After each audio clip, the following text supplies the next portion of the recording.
for us. Let's get the information out of the way first. What is it called, your series here? What's it about and why are you doing it? The concert is called Bring 'Em Home Now, and it's on Monday night at the Hammerstein Ballroom here in New York City. And it's marking the the anniversary of the invasion of Iraq, the 3rd year that we're there. And why is this important for you to do? It's important for a number of reasons. I mean, the thing that I really like about it is the veterans organizations that are benefiting from it are right now in the Gulf region marching in protest. They've been marching, well, the march will go on for 5 days. They're in Slidell, Louisiana tonight, but they started in Mobile and they're marching to New Orleans to protest the war in Iraq and to spotlight where that money, that goodwill and that manpower might have been used to. You know, I saw a report on the news recently that compared Kent State today with 1970, when of course they exploded, as so many campuses did because of what was going on in Vietnam. Right. And it said basically nobody at the Kent State campus today is doing much about the war, probably because there's no draft. And I'm wondering, you're a guy who's over 40 who still has a lot of credibility with 19-year-olds. What about their credibility with you? Don't you think they should be doing this as opposed to somebody your age who's not going to be going? Well, I wouldn't really point a finger at younger people necessarily. I mean, I just think the times that we're living in right now, we're kind of a nation in inertia, and we have, you know, fish rots from the head. We have leaders who don't encourage their constituency to speak out, and we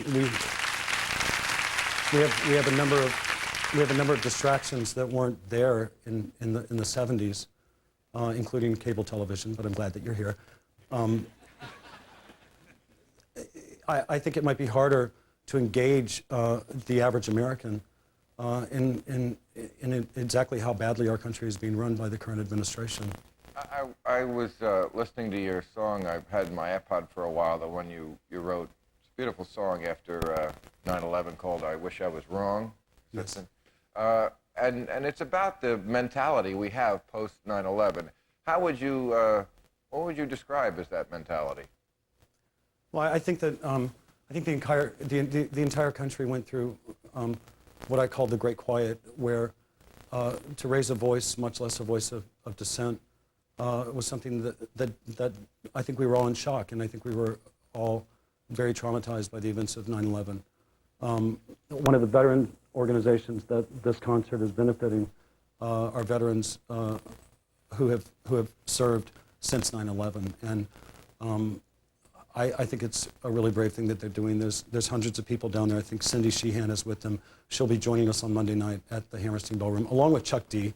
And you know, any event that has those two under the same roof, I kind of want to be a part of.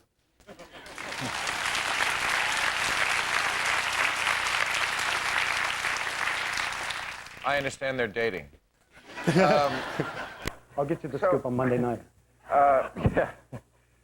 So I know you're from a family, your father was in the military. That's right. Served in Korea and Vietnam. It must just get you when you, as anyone who criticizes anything to do with the war, is then smeared as anti-military. I wish you could vent a little about that. Does that bug you? Do you vent? You vent to anybody? You vent to R.E.M? Are you still together? Is R.E.M. still? R.E.M. is very much together. We're having an open year after 8 long years of touring and promoting records.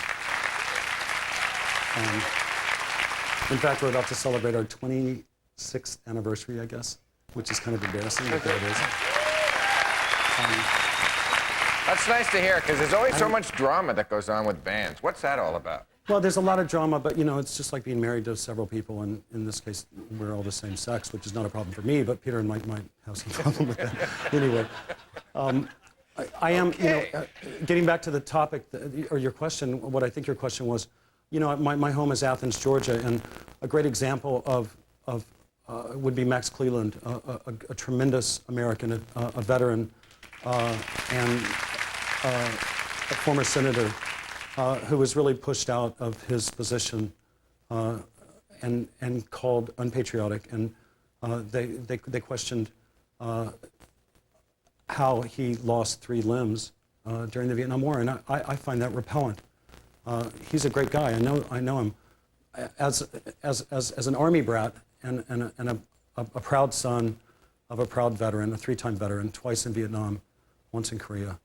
I have to say it's offensive to me that the current administration are comprised largely of hawkish politicians, career politicians, who have never served, and in fact, in many cases, went out of their way not to serve. And yet, And these are the people that, these are the people that are sending or keeping our troops in danger in Iraq, and taking the spotlight off of other very important issues in this country, like the devastation of the Gulf region and New Orleans. And when it came to my attention that this thing was going to benefit these organizations, and following the concert in New York on Monday, they're doing a tour across the country with Cindy Sheehan. I know that in Chicago, Studs Terkel, who's a hero of mine, is going to be joining the tour. They're going all the way to the West Coast. They're coming to your town. And you can go online and find out where they're going to be. They're playing bookstores, or they're speaking at bookstores, and they're speaking at campus universities, including possibly Penn State. I'm not sure. do you ever worry that this lefty politics of yours will get you in trouble career-wise? I just say this because I know every musician, you know, no matter how cool they are, and R.E.M. is still a huge band, I bet you guys still want a hit single. I bet you Bob Dylan, although he'd never admit it, still wants a hit single. And to get a hit single, you have to be okay with Clear Channel, which is in the administration's pocket. Do you ever worry about that kind of? I'm okay with Clear Channel. I think they're okay with me. My band has been doing, I mean, we're not a political band, but we're political people. And my job, as your job, is to read as many newspapers and as many blogs as possible, and then do your show once a week. My job, as I see it, is to entertain and inspire. Sometimes my political activism or my ideas or issues that I find important seep into that. And in that regard, I